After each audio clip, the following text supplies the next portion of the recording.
Hi, Susan Bengrove. But sit down.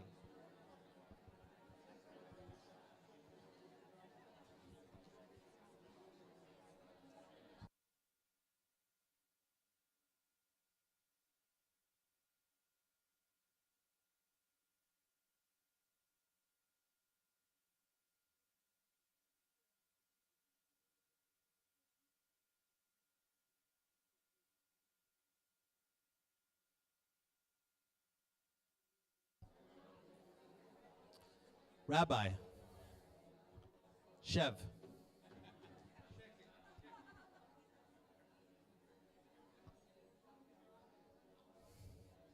persons, sit down.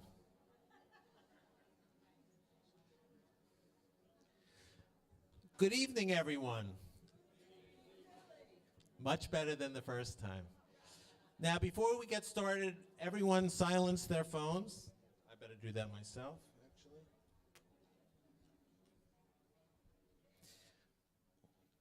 Thank you. My name is Billy Markson, and I am honored as president of the Jewish Federation of the Lehigh Valley to welcome you all to this evening's program. It's a wonderful feeling to be surrounded by so much generosity and so much interest in this topic. Special thanks to Temple Bethel for hosting us and Stand With Us for their partnership.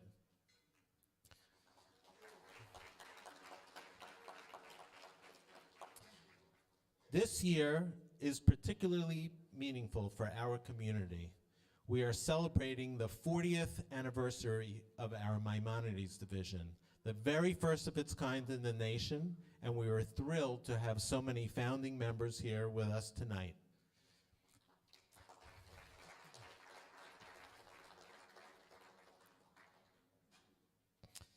And it was right here in the Lehigh Valley that the Pomegranate Division was born. It is a joy to be surrounded by so many pomegranates and lions at this event, and thank you all for your generosity.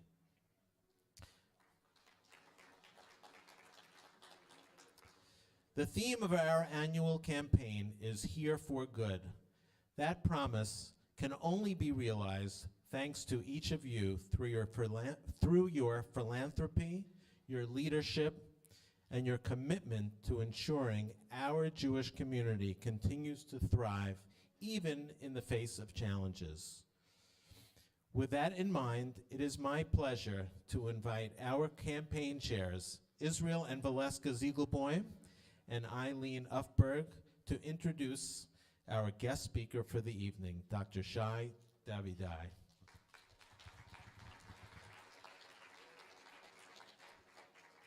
First of all, I want to say a special thanks to Billy and to our Federation leadership. And I have to say that I am so proud to see our community gathered here and to be part of this community. All my old friends, my new friends. Your presence makes programs like this possible and allows us to bring voices of strength and inspiration to the Jewish community. It is important on this day that we remember September 11th and the impact and the horror of the loss of life at the Twin Towers and at all the other places that were affected. We're continually living the horror of October 7th, with hostages still held for over 705 days, and how we need to reduce the vulnerability of Israel, surrounded by those who want to eradicate us. We also mourn the tragic loss of those killed by the senseless gun violence here at home. We're so lucky to have people like Professor Davidai to make their voices heard. Professor Shai Davidai was an assistant professor in the management division at Columbia Business School in New York City. He never expected to become a public voice for Jewish students and faculty. But after October 7th, silence was no longer an option. Motivated by the inaction of his university's administration, he spoke out with passion and very clear moral clarity. What began as a 10-minute message calling out the inconsistencies of Columbia's leadership has now been viewed more than 1.4 million times. And that moment has inspired many of us to raise our voices and speak up against the evil of anti-Semitism, disguised today as anti-Zionism. Since that video, Shai has emerged as a leading voice for academic freedom in the fight against the deep-rooted anti-Semitism that exists on our college campuses. We are honored to welcome him to the Lehigh Valley to share his stories, his perspective, and his courage. Please join us in giving a warm welcome to Dr. Shai Davidai.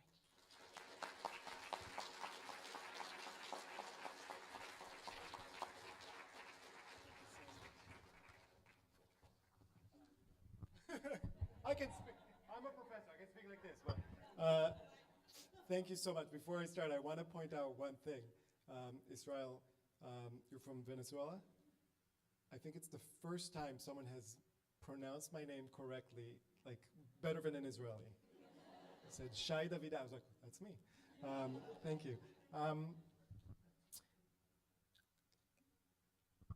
I'm gonna start by talking a little bit about some things that are on my mind and on my heart. But really, the point, whenever I go and travel and visit different communities, no matter where they are, my goal is that no one leaves without having their questions answered. That's a lofty goal, but we're gonna have a lot Q&A because I know a lot of people have questions about what's happening on campuses. How did we get to this point? What's next? And a million varieties of others. So please, when we get to the Q&A, ask away. The other thing that I'm going to say is, especially in light of what happened yesterday, there's a lot of fear about speaking in public. What do we say? What are we allowed to say? Regardless of what we believe or don't believe in, what is the boundaries of conversation? And to that I say, if you hear anything today that you agree with, please share it with other people. This isn't about me, this is about the message. If you hear anything you disagree with, and I promise you some will, first of all, ask me, push back, tell me why you disagree, but also share that with other people. Feel free to videotape, feel free to record. You can, if you like something I said but don't want to credit me, go ahead, say that you came up with it, I don't care. To me, it's not about myself, it's about the message, it's about what we are doing here. Now, typically I start off by just talking about my experience. And I will, I promise you. You're gonna be sick of me. But, since yesterday, I can't stop thinking about Charlie Kirk. Now, if you've followed me in the past 2 years, you probably would say that seems weird, right? Our views, ideological views, political views, some of our values, our beliefs, in many ways couldn't be more different than each other. But I don't judge people based on their views or opinions or beliefs. I judge people by who they are and how they carry themselves in the world. And what I saw in Charlie Kirk, despite our many, many, many disagreements, and when I say disagreements, it's not like we've ever talked, like he doesn't even know who I am, right? Or didn't know who I am, it's not. But despite our many, many disagreements, what I saw in him was a young man, a father of two, who strongly believes in something, uses logic and reason, that, by the way, was not flawless, and you can push back on some of the reasons and the arguments, but uses logic and reason to convey his message, and fights for his beliefs not with violence, but with a conversation. It's weird to say this, but ironically, the fact that Charlie Kirk was assassinated last night on a college campus proves the point he was trying to make all along. Now, I'm not talking about the points he was trying to make about controversial issues, many that I disagree with, but I'm talking about the point that we have We live in a society, or more likely, it's because we're agentic, we have created a society where it's become dangerous to speak up for your beliefs, where people, instead of having a conversation, they try to shut you down or shoot you down. And that everything we thought about colleges may be completely wrong. Right? Because Charlie Kirk could have easily done all his advocacy work in the comfort of his home. Right? He could have made videos with the same arguments, get into the same debates online. He could have just held conferences and waited there, but instead, he went out of his comfort zone, some of it for performative theatrical power, and I think he was brilliant in that regard as well, but he went into campuses to have conversations with students, not as children, but as voting adults. What he was showing us is that campuses, one, may not be doing a great job in educating the next generation. Now I know, by the way, for the older people in the crowd, every generation thinks that about the younger generation. And we have to put and acknowledge that and understand that. But he was pointing that these students that would come and try to have a conversation or debate him, their level of confidence in their beliefs did not match their level of knowledge and reasoning that should support those beliefs.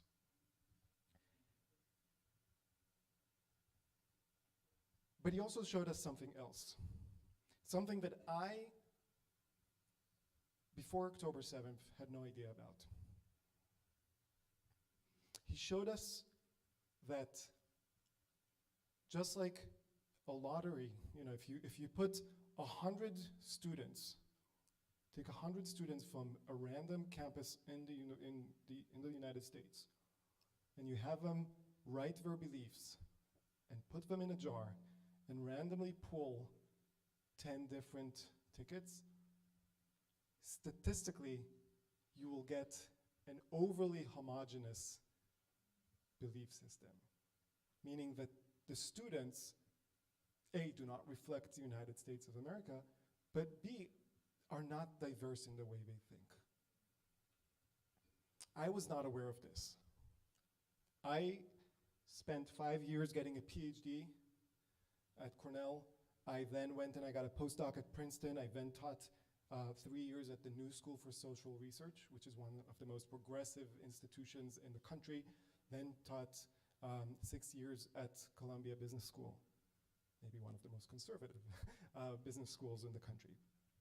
But I had no idea.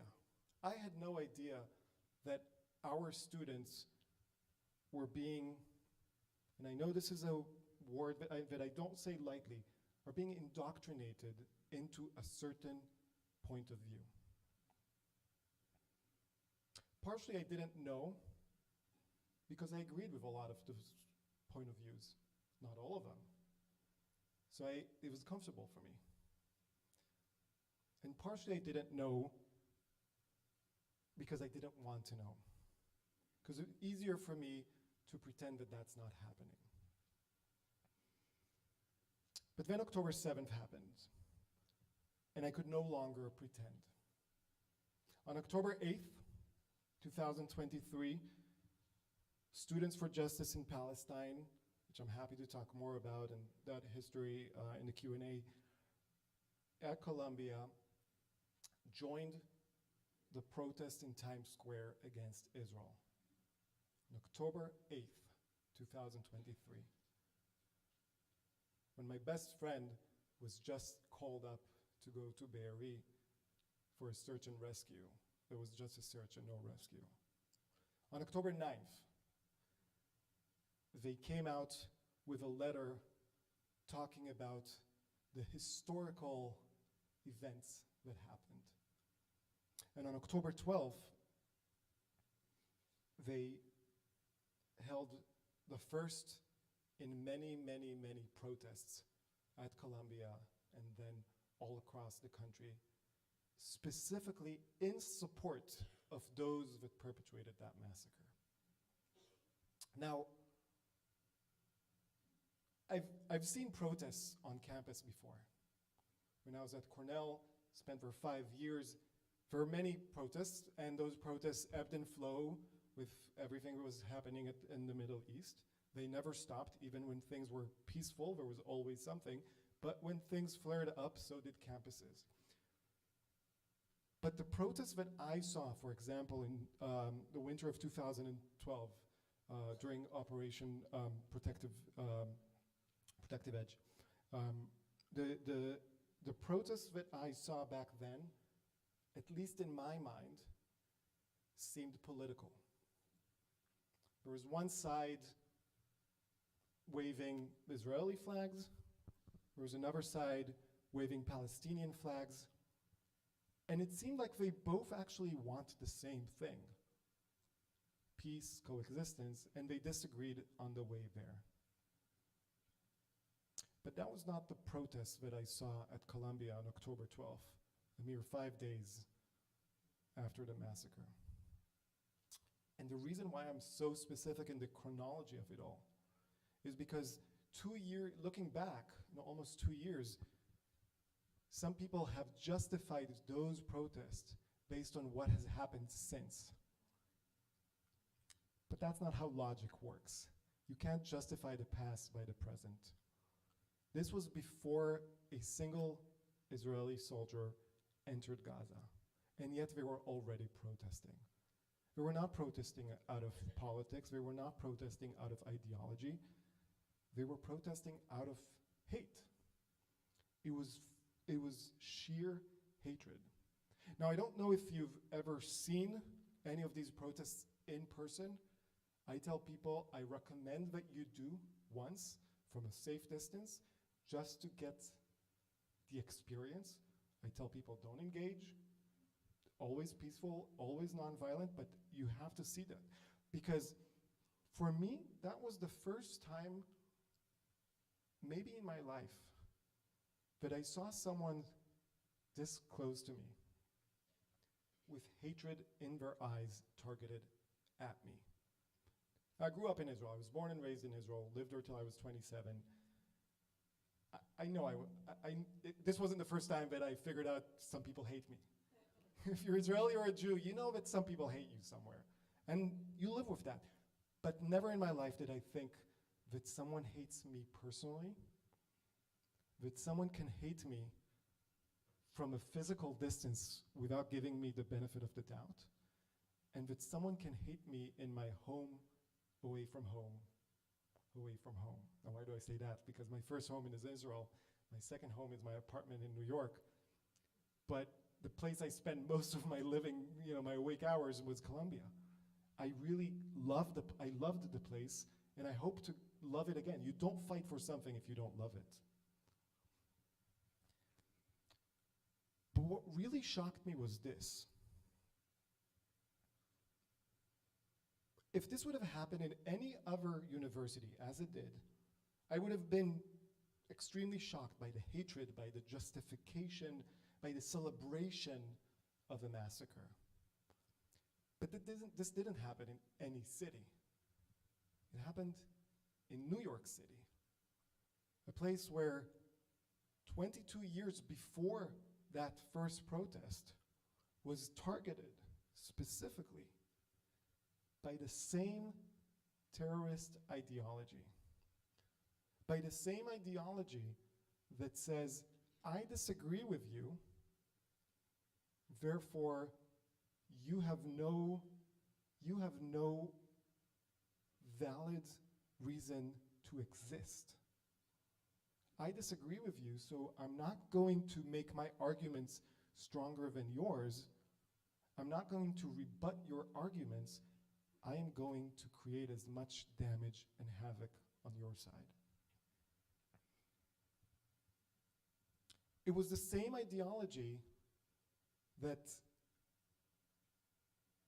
led 3,000, 4,000 people to cross the border from Gaza to Israel,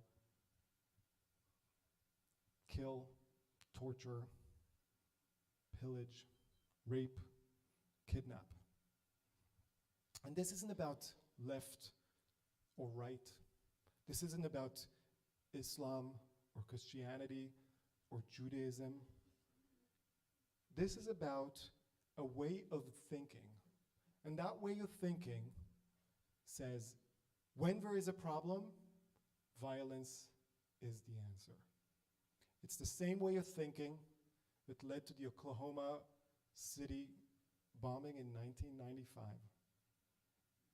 It's the same way of thinking that led to the 1993 attempt on the World Trade Center and then 9/11.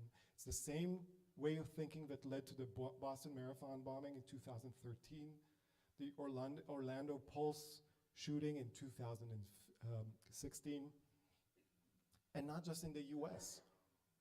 Madrid, 2004, Mumbai, 2008, Nairobi, 2013, Paris, 2015, Manchester Arena.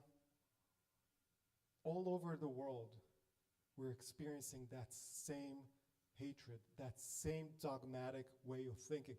It's the same way of thinking that led Elias Rodriguez to shoot down 2 Jews outside the Jewish Museum in DC last spring. And then 2 weeks later, led a man to firebomb a hostage rally in Boulder, Colorado. And it's the same ideology, the same hatred, the same way of thinking that led to yesterday's assassination. When I first saw Charlie Kirk's videos, I wasn't comfortable. I really disliked those videos. Here was a guy who is arguing against some of my beliefs when it comes to LGBTQ rights, against some of my beliefs when it comes to abortion rights, against some of my beliefs when it comes to immigration rights, against some of my beliefs when it comes to gun rights. But that's not why it made me uncomfortable. There's a lot of people that I disagree with. Some of my best friends I disagree with. Heck, some of my family members, the ones I love the most, right, and I hope they love me too, I disagree with. But the reason why Charlie Kirk made me uncomfortable was because he had strong arguments and he forced me to come out of my comfort zone and think. And personally for me, one of the biggest losses of what happened is that I will never get to argue back with him and present my counter arguments to his arguments and see what he has to say about that. Because Charlie Kirk could have easily tried to do what many, many faculty do at Columbia and at Stanford and at Harvard and at Penn and at all these other universities. He could have brought people in a room with only one microphone, which he held, and just tell them what he thinks. Here's my arguments. Here are the facts that I chose, and here's what you need to believe. That would have been easy, but that's not the path that he chose. He chose a much more difficult path, which is to try and convince people. And trust me, I've been traveling the country for 2 years trying to convince people of the simplest truth, that rape is never okay, that terrorism is bad, period, that Israel has a right to exist, without saying how, why, what borders, just that fact. Those 3 things, and it's been complicated to convince people of that. So imagine someone saying, here are my views that I know are way out there in this political landscape, and I'm going to go and try to convince people. But that's not all. Because he didn't just go and try to convince people versus educate people. He gave them a microphone, and he gave them equal airtime. He gave them a chance to argue back. Now granted, the videos that he and his organization chose to post online are obviously selective. We all do that. We all have great conversations with people who agree with us, but then we have that one dumb neighbor who said that one stupid thing, and that's the story we tell all our friends. It's a human thing, right? We all believe our beliefs and we try to shield our beliefs, so that's totally fine. But he gave people a fighting chance. And what happened yesterday was the exact opposite of that. We don't know yet who the assassin is. We don't know yet their exact ideological motives. But we do know one thing. It was someone who was so afraid of someone else's ideas that instead of arguing against those ideas, instead of battling it out fighting it out in the battlefield of ideas, they said, this is unacceptable. I can't debate this person. I will therefore make sure that their ideas are not heard. Now, I'm not going to say that we have to keep fighting for all the ideals that Charlie Kirk fought for. Of course not. There are many things that I disagreed with. But the basic thing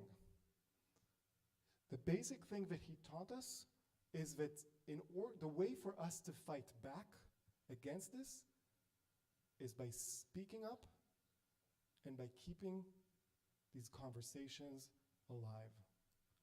That's the way we fight extremism. That's the way we fight terrorism. That's the way we fight this radical ideology. You can't bomb hate out of people. I wish you could, but you can't. You can't force people to agree with you, but you can convince them, you can debate them, and you can make sure that when other people try to indoctrinate, you do your best to do the opposite. Because the opposite of indoctrination is education. So thank you so much. I'm looking forward to all of your questions. I want to say one thing before we start the questions. No question is off the table. You can ask me anything you want. I've gotten, it can be personal, it can be public, it could be about the universities, it could be about my views about everything. Not every question I'll have an answer to. I don't know what brand my briefs are, but other than that, you can ask me everything. We have mics going around, but I'm going to start with a question that I got before. I forget the gentleman's name. Roberto, yes. Roberto asked me a question before, asking me, have we reached rock bottom at Columbia and the other universities? Which is, I think, a question that a lot of us are interested in, not just out of curiosity, but also because that really informs how we move forward, how we navigate these times. And the answer is, and this I know, Roberto, I don't know where you are, but the answer is not going to be satisfactory. It's going to be very professorial. And the answer is it's complicated.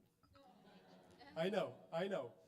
But imagine paying, $40,000 a year for a university, and then that's what you hear in campus. But it is complicated. Because on the one hand, yeah, 85, yeah, 95, yeah. Can I hear 100? No. But on the one hand, it seems like we've reached some sort of turning point in what's happening on campuses. We've been very, very successful. And by the way, this is not me. This is all of you and all the Jewish community and all of our allies working together to really raise the alarm, push back against what's happening at universities, get the government involved, no matter if you agree or disagree with the way the government has been involved. The fact that it is involved with a civil rights issue is a good thing, right? And we've been able to push back. So you see far fewer protests. In those protests, you see far fewer participants. And you see more enforcement of universities' rules by the administration. It's too bad that it took, for example, at Columbia, 2 years and $400 million for that to happen. But I'd rather it be that than nothing. At the same time, if you listen carefully to what the protesters, that are fewer than we had in the spring of 2024, if you listen carefully to what they are saying, their messages, what they are protesting, then you realize that actually we're in a worse place than we were. Because,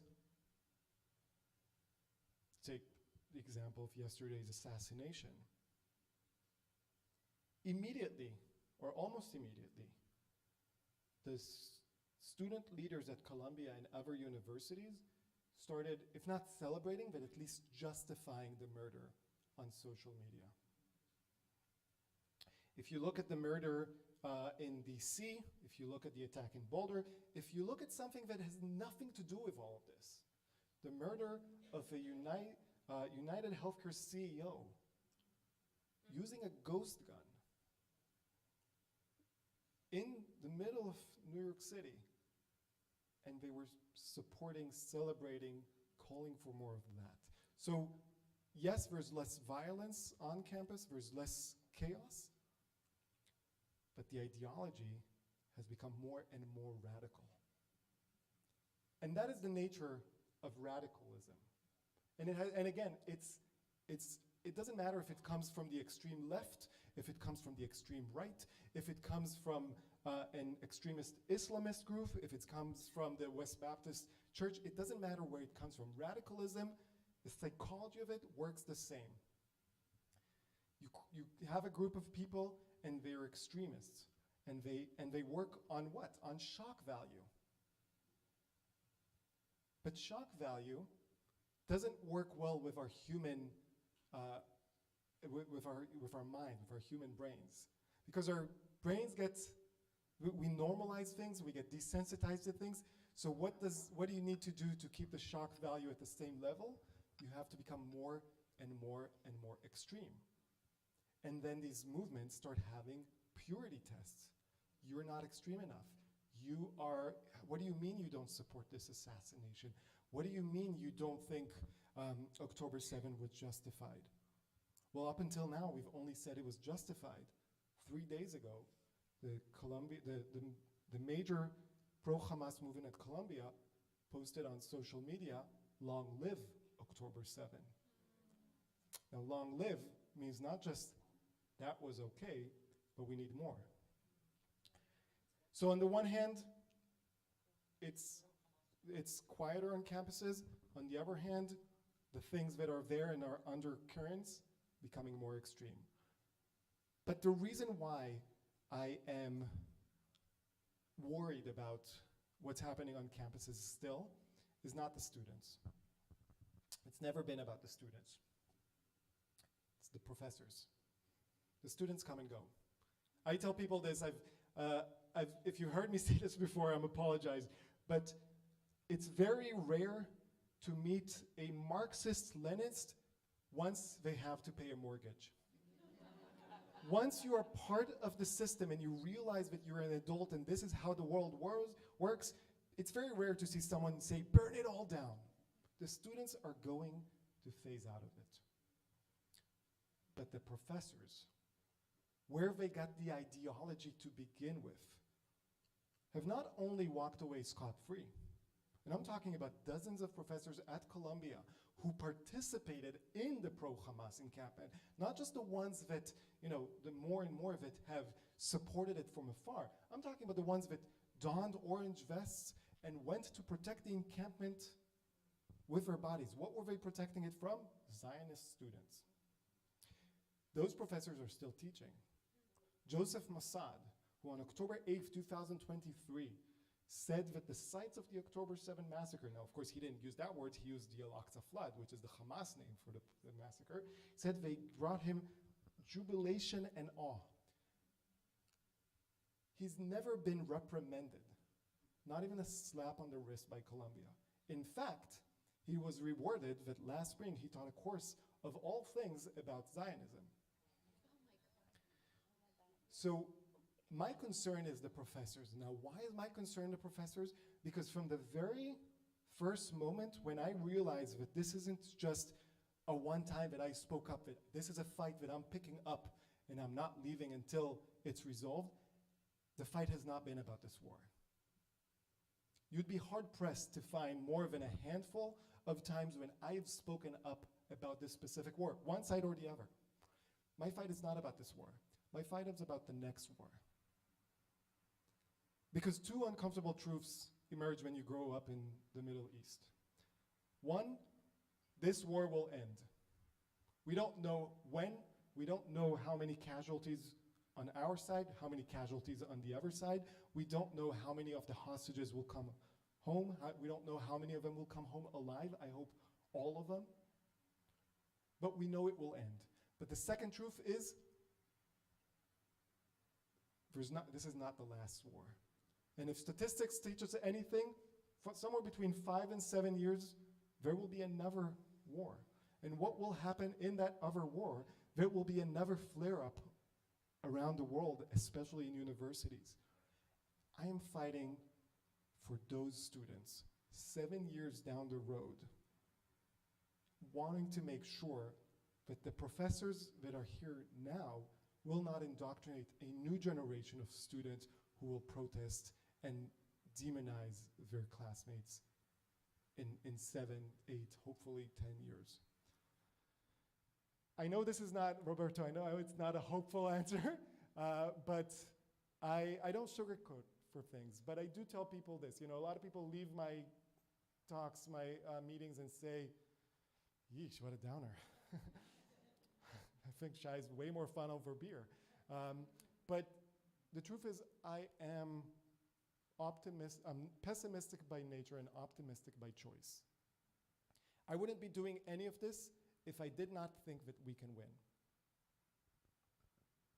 If I really thought that we can't win this, that there's no saving not just Jews in Israel, but Western values, then I'd say let's pack it up and leave somewhere else. But I have optimism, a little bit, and that's the optimism I'm holding on to. I have like a two-part question, kind of. You know, what we loved about Charlie Kirk is his ability to have conversations with people. And thank you so much for touching on that tonight. I think it was really important to hear your perspective. How do people try and have conversations with people who are protesting on college campuses when they won't have conversations? Their faces are covered. They ignore anybody who disagrees with their movement. They blocked students without giving reasons why. It's so hard to have those conversations with these people, and is it even really worth it? Yeah, it's a great question. So first of all, my basic assumption dealing with the world in any topic and anything, having conversation is worth it.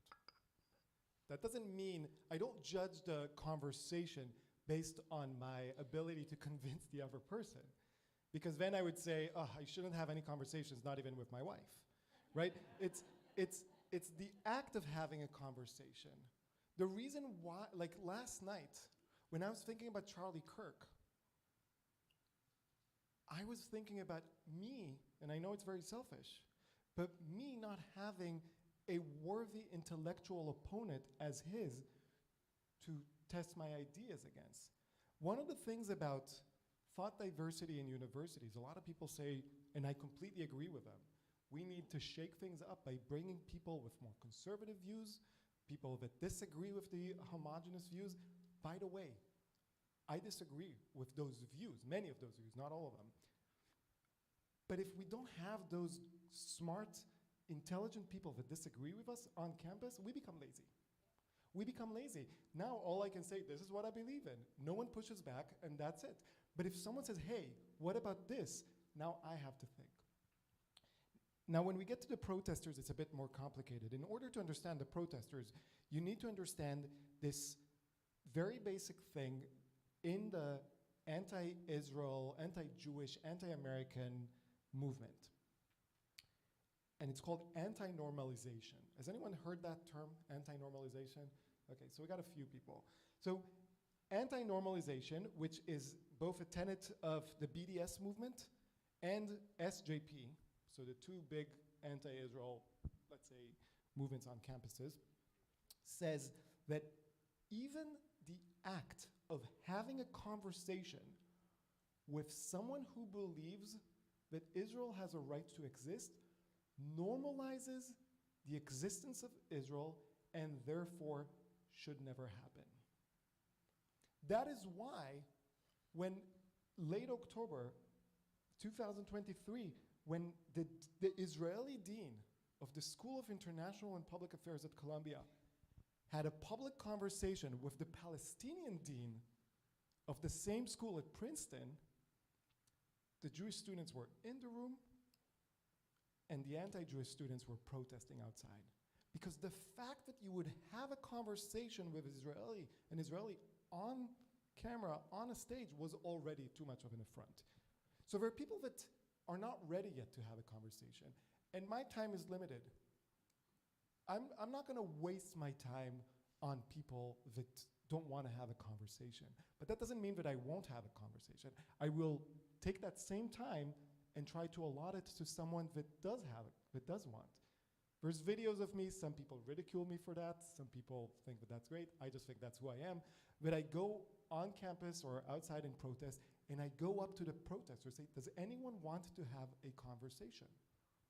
Anyone. One time I was doing that, they were protesting Hillel at Baruch College, and there was like a row of police officers, and then there was the pro-Hamas with PFLP and Hamas paraphernalia, and then there was us. And I was saying, does anyone want to have a conversation? One guy screams at me, there's nothing to talk about, 40,000 children dead. Putting aside the fact that too many children have died, but that's way fewer than 40,000, and that doesn't excuse the ones that have died, but we need to stay rooted in fact. Putting that aside, I told him that if you don't want 40,000 more dead, then that's exactly why we should have a conversation. Very rarely people want to have a conversation. One time I was at a rally in Toronto. Now I told the guys who were organizing the rally at the University of Toronto, it wasn't about Israel. It was a protest against anti-Semitism. I went there, I spoke at the protest against anti-Semitism. We got heckled, we got counter-protested, and then this guy came up to me, and he was willing to have a conversation. And I said, can I ask you why you're counter-protesting? Are you anti-Semitism?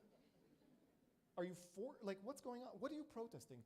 And he said, I'm protesting the flag of Israel. Okay, we're getting somewhere. At least we're having a conversation. Ask him why. And he said, because of the concentration camps that Israel is putting Palestinians in. Now look, your reaction is what I wanted to react.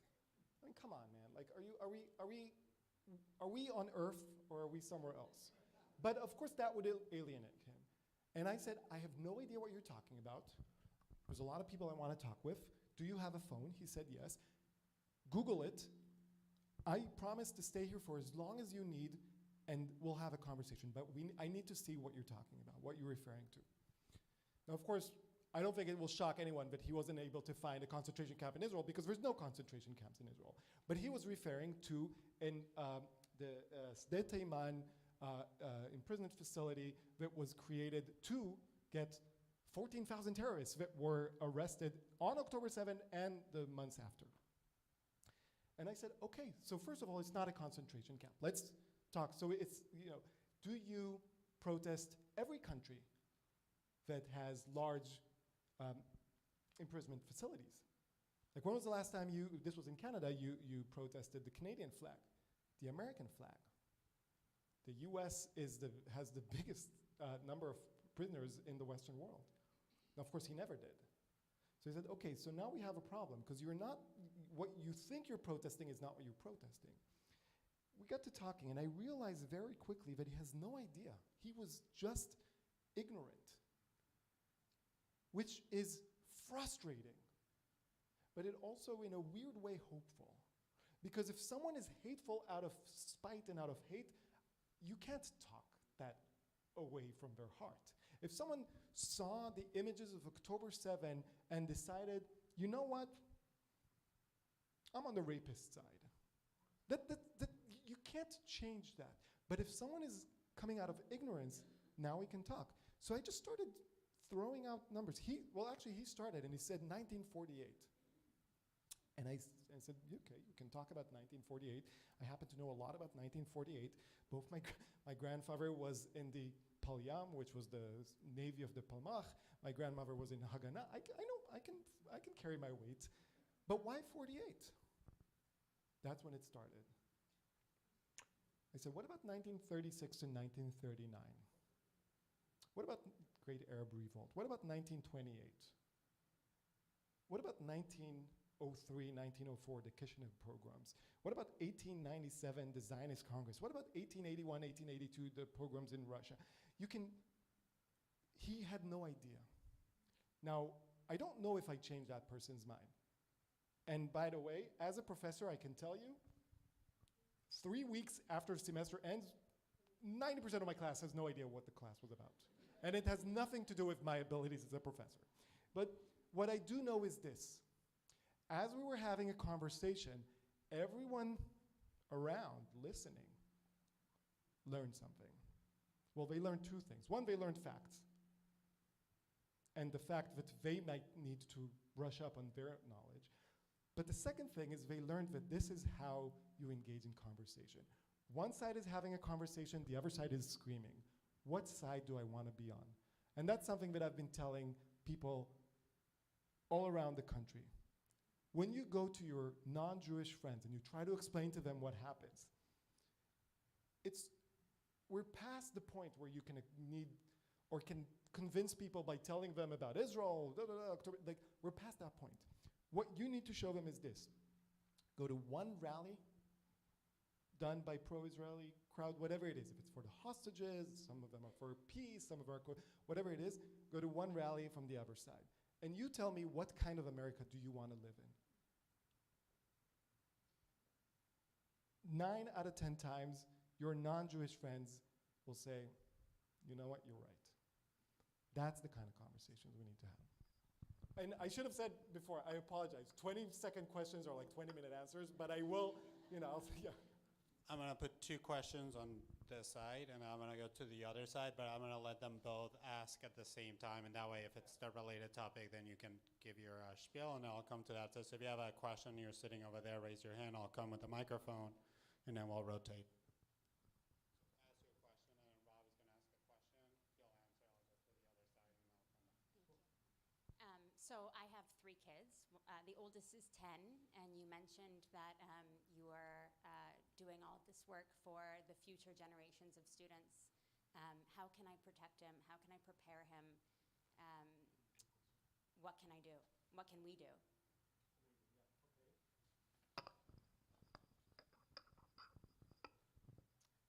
Hi, I was just hoping you could tell a bit more of your story of what happened after your video went viral, your fight with Colombia, your return briefly to Colombia, your exit from Colombia, so we can understand your story. Yeah, so I'll answer that. So I'll answer your first question first. I will say, shameless plug, I have a deadline the day before Rosh Hashanah for my book. It's 300 pages of exactly that. So, but that doesn't let me off the hook. I'll let you know. But okay, so what can we do? By the way, I think a lot about that because I have a 9-year-old and a 4-year-old. What can we do to prepare our children? You said protect. I don't think we should protect. We should prepare. In the same way that if I asked you, I don't know if you have boys or girls, but one of the things that parents to daughters, especially teenage daughters or college-age daughters, is how can I protect my daughter from sexual crimes on campus? You can't protect, you can prepare. So how do we prepare our kids when they go onto campuses? First of all, your kids need to know the history. When I say the history, it's not just the history of Israel, it's also the history of the Jewish people. They need to know why Israel was needed in the first place. And for that, they need to know about basically 2,500 years. But you have time. No, but seriously, like when I go and I do this in high schools, I think this will be easier for you, but when I do in high schools and I throw out a number and I say 1948, and everyone says the establishment of the State of Israel, 1492. Right, so you're saying, so you're better than high school students. Some people, Christopher Columbus, the ocean blue. But my answer is Spanish Inquisition. That was way bigger for me, personally, than Christopher Columbus. But maybe not, but that's arguable. But the fact that Jewish students, high schoolers, don't even know what about the Spanish Inquisition. They don't know about our history. That's a problem. When you teach them that, and this is the second problem the second thing you need to focus on is not just teaching them the good. You need to teach them about the bad. Because no country is perfect. Israel is not perfect, just like any other country, and they need to know about that. Because if they don't know, if they hear, for example, about the first time they hear about Dir Yassin, and if you don't know about Dir Yassin, you probably need to Google that yourself. But if the first time they hear about Dir Yassin is in college, their reaction as an 18, 19-year-old person is, wow, I had no idea that this happened in Israel's history, which is the right way to respond. But the next thing they say is, my parents lied to me, my rabbi lied to me, my Jewish school teachers lied to me, my entire community lied to me. That's a nice kafia. And that's the problem. So we need to teach them not just about the good things, but also about the difficult things. In the same way that when you talk with your kids about the history of the United States of America, the United States is incredible. Created the strongest, longest lasting democracy, civil rights, all these things. But there was also slavery and genocide. And you can't gloss that over, because if you do, then your kids at one day will be angry at you and might go against you. So you need to teach them that. But the second thing you do to prepare them is you need to prepare them not just the knowledge, but how to stand up for themselves. Right? How do you, there's a lot of brilliant kids on campuses, but when you're in a class with a professor saying a one-sided, skewed story and 20 students nodding along, some of them, in kafiyas or whatever it is, then your kid is going to not have the tools to stand up to that professor. So I tell people to do this not with 10-year-olds, but if you have high schoolers, college student age children and grandchildren, on Shabbat dinner, during Shabbat dinner, you tell them something like, Israel is committing a genocide, convince me otherwise. Now look, we all know that Israel is not committing a genocide. What we're seeing is horrific mass casualties. Can Israel do better? Probably, like any country. Should Israel do better? Definitely, like any country, but it's not a genocide. You can't just change definitions of words. But play devil's advocate, force your kid to convince you. Because if your kid cannot convince you, someone who agrees with them, loves them, and is rooting for them, they're never going to convince their peers. They're never going to convince their professor. So you want to prepare them from that. The third thing you want to do is prepare them by doing things yourself. I ask people this question Yesterday I did that at a synagogue, at a book launch for a rabbi that I really admire, so it was easier there. But I asked him this, and don't answer, just think about yourself. If you walk out of here alone, no one knows you were in the synagogue, how many people would know out there that you're Jewish? That's a question. Now some of you are wearing yarmulkes. I don't wear a yarmulke out of my own personal beliefs, but I wear a Star of David. Sometimes I wear a big shirt that says, I'm that Jew. But I tell the world that I'm Jewish. Why? First of all, because I'm out of the closet. That's because that's who I am. But second, because my kids see it. Every weekend on Sunday, we go to the hostage march in Central Park. Rain, shine, snow, when it's horrible, when it's great, when I don't want to, when all I want to do is have pancakes and stay at home, we go. Why? Because our kids are seeing that. Some of the people that go and march with us remember their parents taking them to march for Soviet Jewry. Here in Allentown, the Run for Their Lives march, Tama and Naomi, it's happening. You can join their WhatsApp group and they can tell you about that. Show your kids what it means to be Jewish. Again, warts and all, but show your kids. That's the best way to prepare them. Now my story. Where do you want me to start? 1983. Well, actually, 1982, my dad returns from reserve duty in the Lebanon War, and then that happens. But I moved to the US in 2010. I came here because I was enamored with American higher education system. I was 27 years old. I knew that I wanted to teach, I knew that I wanted to do research, and I knew that I wanted to do it in the best place in the world to do so. And for 5 years of graduate school, then the 10 years that followed, or whatever many years that followed, I did just that. I was typically the first person in the office, 9 a.m. already working when all the other professors are slowly shoveling in. 5:30, close my laptop, no matter even if I'm in the middle of a paragraph, go home, spend time with my kids, put them to bed, do all the things, then eat dinner, have some time with my wife, then open back the laptop, keep working. That was who I was. All I cared about was, not all I cared about, that's not true. All I was focused on was, I'm gonna make the world a better place for my teaching and research. Like I said, October 7th changed something dramatically in all of us. For me, it was a falling out of faith. I've never been a believer. I've never believed in any metaphysical thing, but if you could say, it was the closest that I believed to something was academia, the endeavor of getting us closer to the truth. And it really shattered me. Started speaking up. The first time, a lot of people tell me, and don't take this the wrong way, I'm not offended in any way, but a lot of people tell me, I was there from the very first video. And I say, no, you were not, because I know the numbers. You're referring to the second video. On October 14th, I was at the JCC in Manhattan for a vigil. This was so raw. Moshe Katz, whose brother-in-law is a hostage, Omri Miran is still a hostage in Gaza, still after almost 2 years.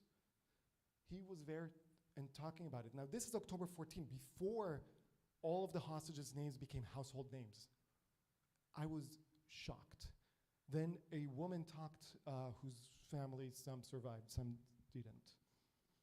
And I just felt something in me to say, this is, everyone's talking about what's happening in Israel, but we need to talk about what's happening here.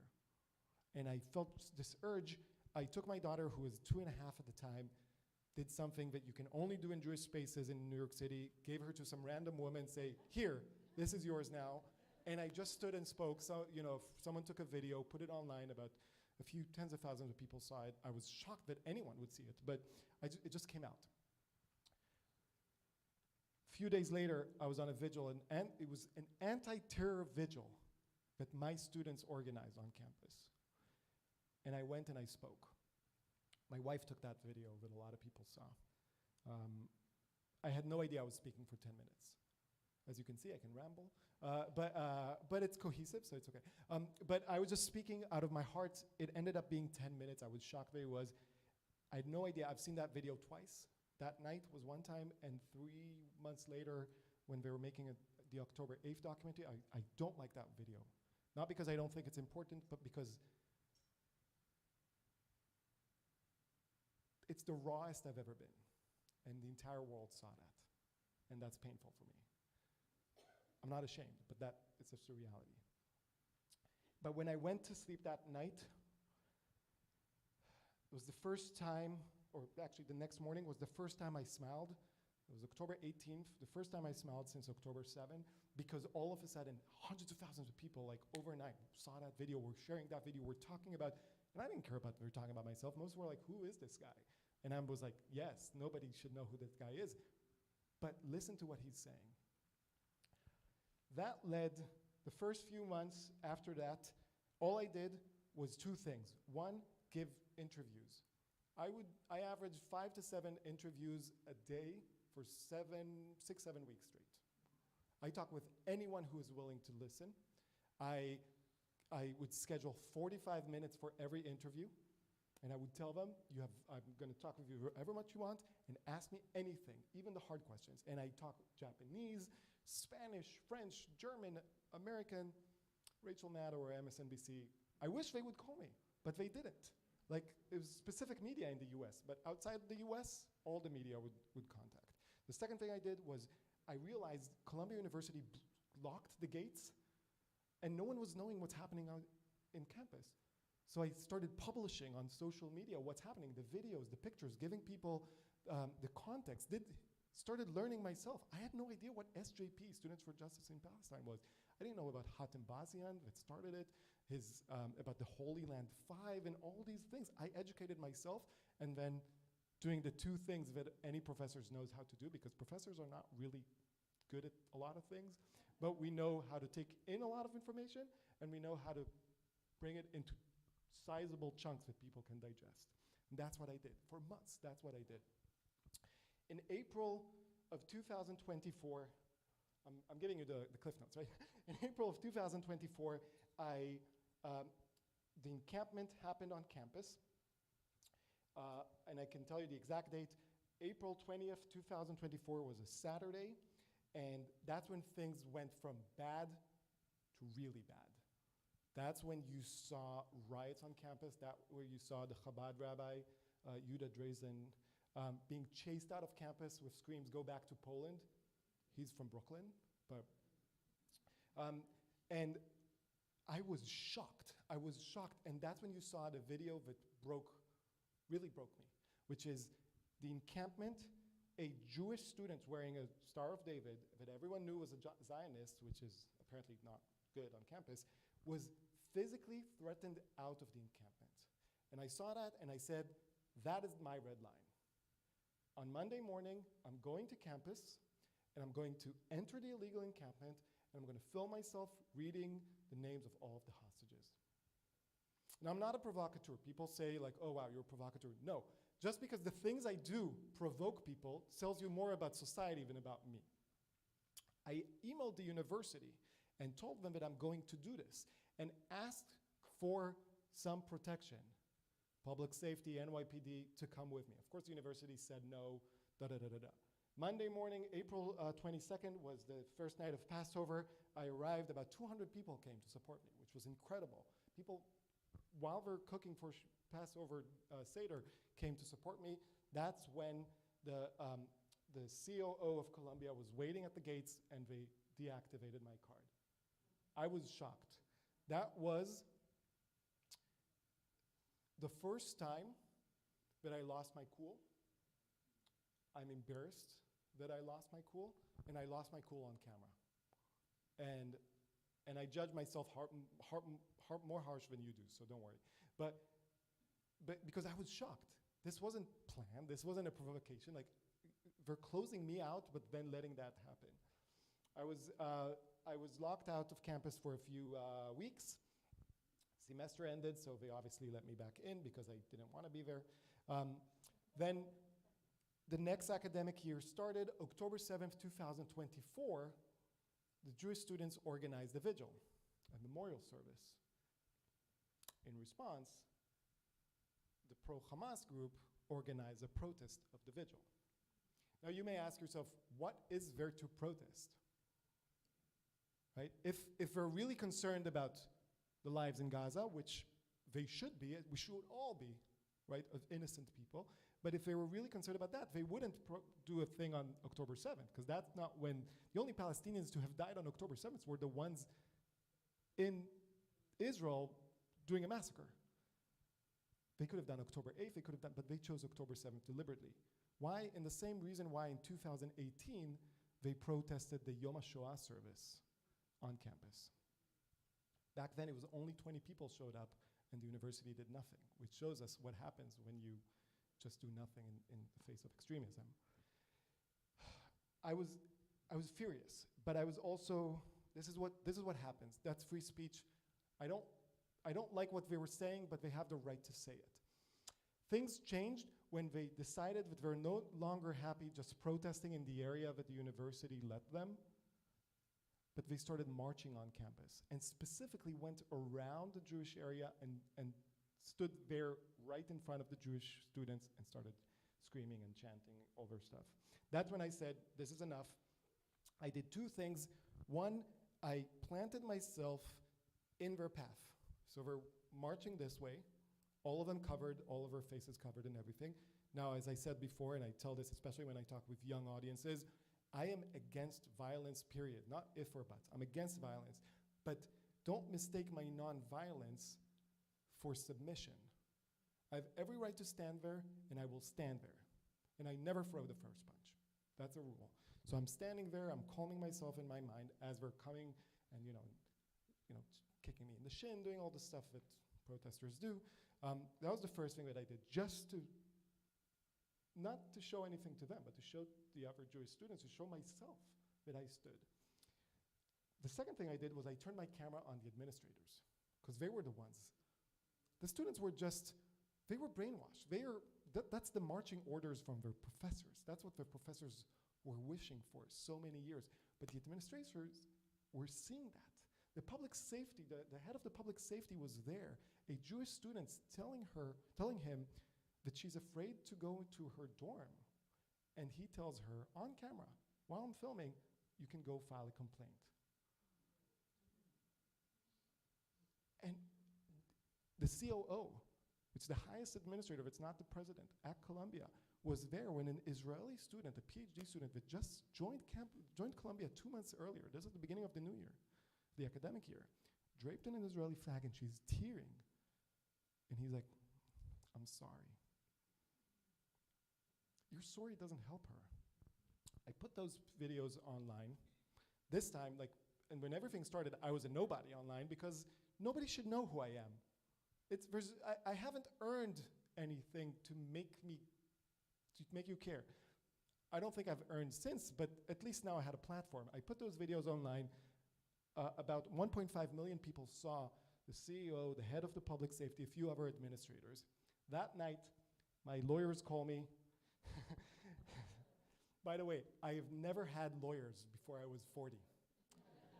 Never had the need for lawyers until Columbia started investigating me, which is another story that I can get into. And they say, they're banning you from campus. Not just main campus, all Columbia facility. You can't go into your office, can't go into your classroom, can't go to the Center for Jewish Life. Everything. Why? Two reasons.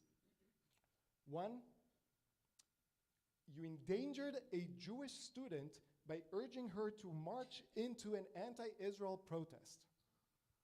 I was like, amazing. That didn't happen, but that is an admission by the university that Jewish students, one, that those protests are not for peace, for anti-Israel, and two, that the Jewish student wasn't safe there. Amazing. I want that in writing. Of course, somebody at Columbia realized that and didn't give us in writing. The other thing is, which we did get in writing, is that I harassed and intimidated university employees by filming them. Now everything is filmed. By the way, I was not just filming with my phone, I had a body camera on me because a month prior, on August 28th, the students had a virtual event with an imam from, from Utica, New York, Tom Fachin, who told them, now this is an imam that on October 10th said we support the armed resistance, no ifs, no buts, no nothing. But he told them to target and take down someone like Shai Davidai so we can silence 100 more like him. So I was wearing body camera anytime I was on campus or around just to have those interactions. So I said, everything's recorded. Tell us, who did I harass? What counts as harassment? Of course, we never got the answer. No due process, no anything. Columbia just suspended me. Long story short, they wanted me to write an admission of guilt, which I refused. There was a bit of back and forth until they dropped that requirement. Then they wanted me to engage in sensitivity training, which is, by the way, it angered me, but I was like, fine. Nothing wrong with more sensitivity. I wish Joseph Mossad would take it with me, but nothing wrong. But to do that, they required me to sign a confidentiality agreement, basically a gag order that I can't talk about anything that happens in the sensitivity training, including my own notes and advice that I get. And I said, no, I don't think you understand my fight here. My fight, this is not about Shai Davidai. This is about the truth. And you're not going to shut me down. So because of that, they wouldn't let me back on campus. They wouldn't let me go and teach my class.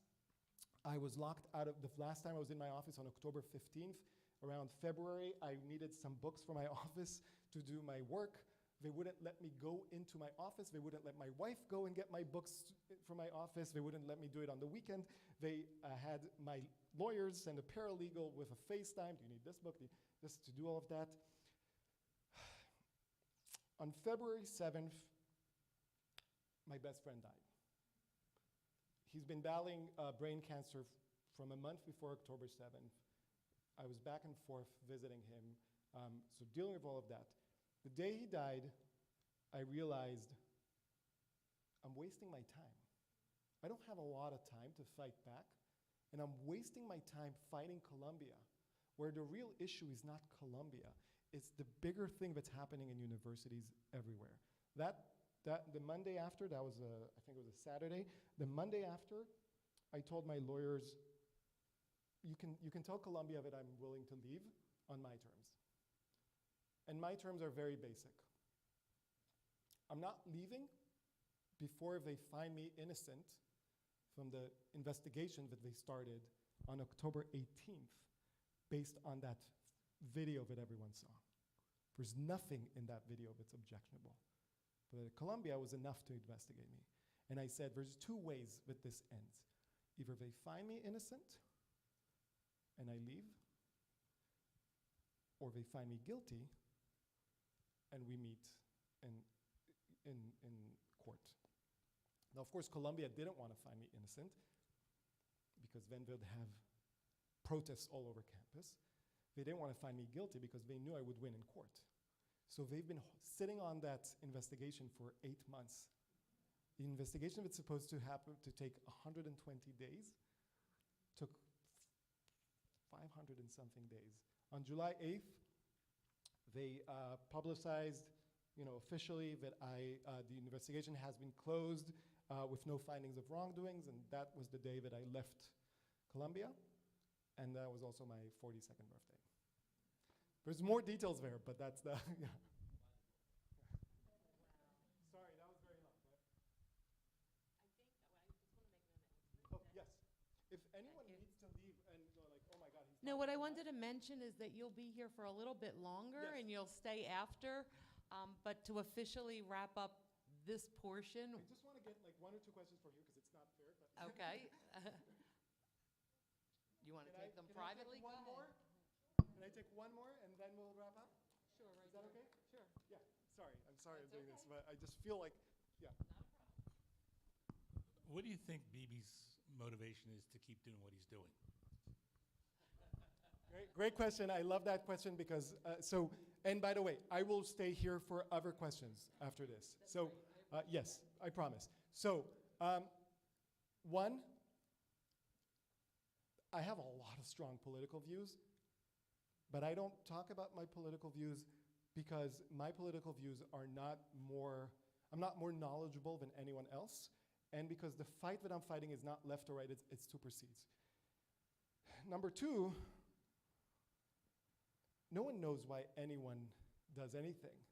If you watch any talking head, which I never do, not in Israel, not in the US, they're all talking about what they want, what they intend, what they desire. Nobody knows. We don't know. I can only know what you do, what you act, not what you think. So we can map out the environment and seeing what are the factors influencing the current government and the prime minister specifically. On the one hand, you have a genocidal terrorist regime that has repeatedly said, we're never going to stop. So we should keep going and go all the way in. On the other hand, you have approximately 20 hostages who do not have time. And that we know that if we keep the fight, the orders are to execute them if IDF gets into a range of whatever yards away. So we can't save them with that same thing that will lead to eliminating Hamas. Already we're in a position where any leader is caught between a rock and a hard place. Add to that the fact that the same leader has won multiple lawsuits against him that, and I'm not saying right or wrong, this is a fact, that if he loses, then he can find himself in jail, which means that he has no incentive to give up his seat, because that's a real danger, just personal danger to him. What would you do to stay out of prison for 20 years? Think about that. And on top of that, he works in a system of parties and coalitions where in order to stay away potentially from prison, he has to appease the extremists on the right.